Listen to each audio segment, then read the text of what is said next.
Heavy rainfall since around 2 a.m. has caused the Jiayang River near Laiza City, Myanmar, to overflow. As a result, several houses and nearby refugee camps were submerged in severe flooding. Vehicles such as cars and motorcycles were swept away by strong currents. The Laiza Bridge and the Jartu Kong area were also reported to be underwater.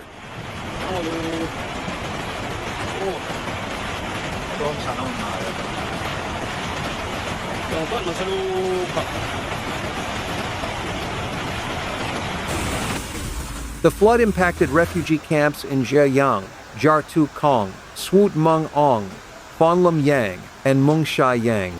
Several homes were damaged, and some residents were reported to have been swept away by the current, though the exact number has not yet been confirmed.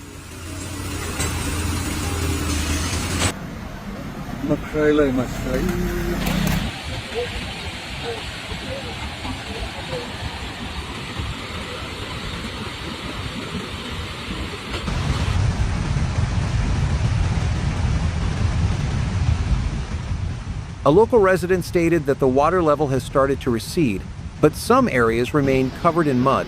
The Jiayang River, which flows near these refugee camps, had also overflowed in August 2021 due to heavy rain, killing one woman and destroying 15 houses.